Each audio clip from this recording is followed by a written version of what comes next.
bienvenue sur notre chaîne. Nous espérons que vous avancez dans les procédures de votre projet d'immigration. Alors, bienvenue dans cette vidéo. Aujourd'hui, nous allons aborder les études en Australie. Donc, cette vidéo sera scindée en 3 parties.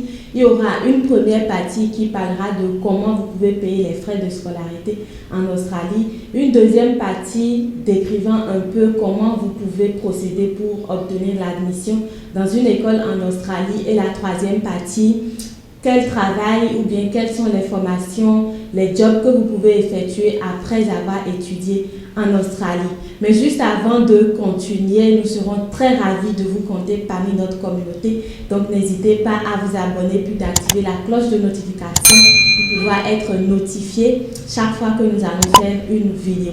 Alors, sans plus tarder, nous allons commencer. Donc la toute première partie, comment vous pouvez payer les frais de scolarité en Australie. Déjà, vous devez savoir qu'en Australie, nous avons 2 semestres. Donc, il y a une première et une deuxième semestre. Donc, pour certaines écoles, on vous obligera de payer la totalité des frais de scolarité pour une semestre donné. Mais il y a des écoles qui vous diront de payer juste une partie des frais de scolarité d'une semestre. Donc, pour le paiement des frais, cela varie d'école en école et des conditions de chaque école.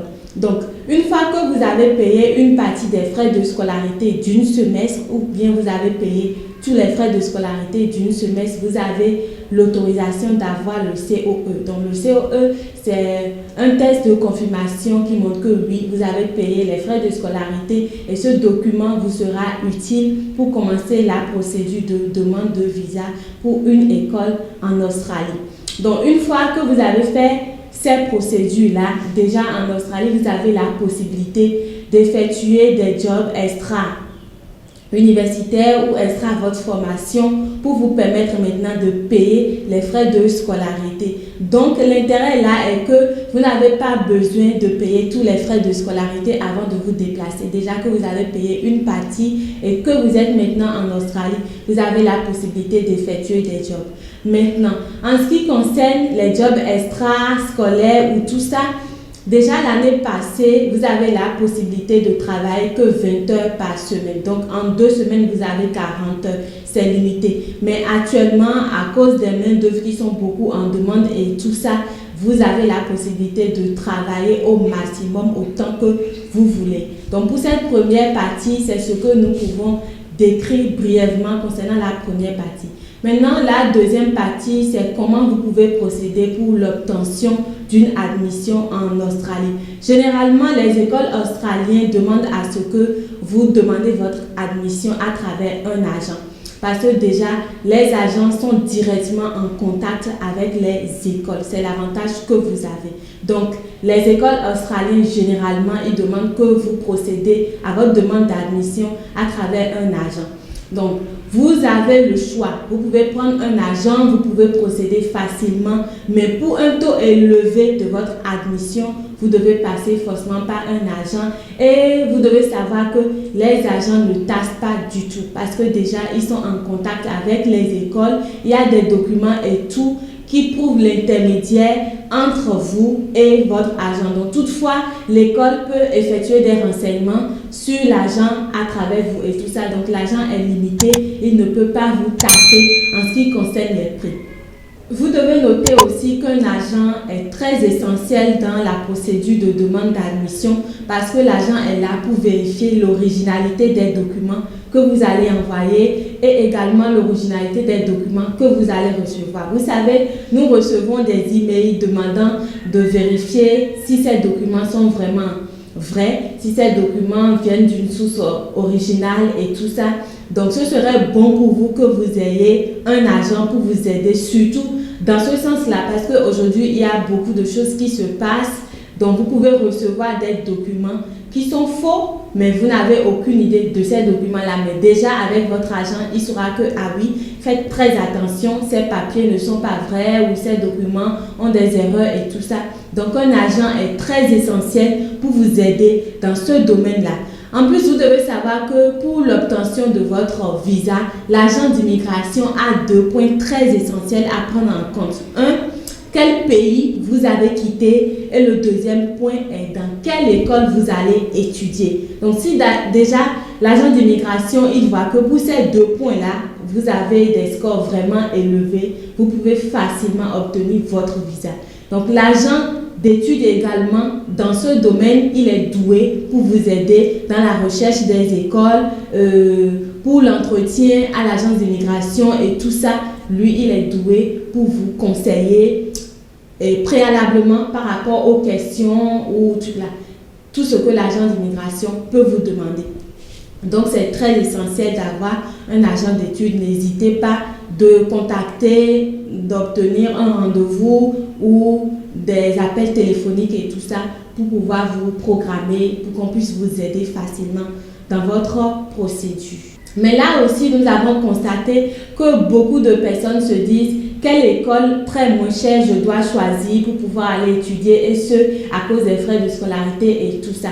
Vous devez garder à l'esprit que l'école que vous devez choisir doit être une école plutôt qui a un haut niveau d'octroi de visa.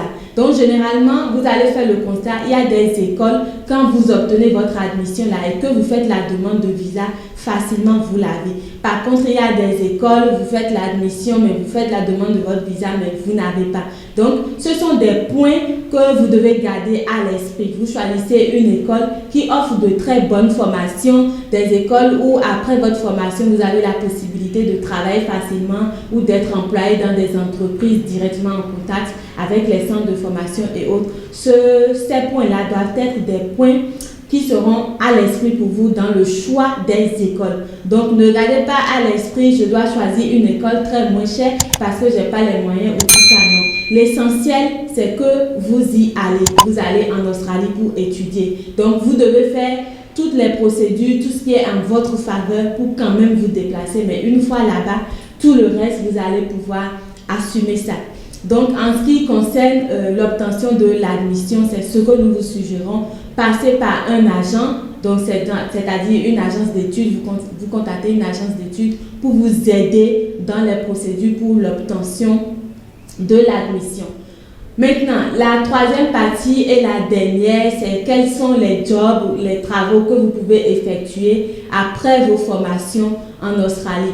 Donc, laissez-nous vous rappeler que dans presque tous les domaines, il y a des demandes. Donc, quelle que soit votre formation en Australie, quelle que soit la profession que vous avez choisie, il n'y a pas de travail en manque. Mais généralement, après votre licence, il est conseillé que vous continuiez peut-être avec le master ou plus, mais au même moment, vous avez la possibilité d'effectuer des travaux. Donc, vous suivez les cours supérieurs, mais au même moment, vous avez des petits jobs, vous avez, que vous effectuez. Donc, généralement, c'est ça.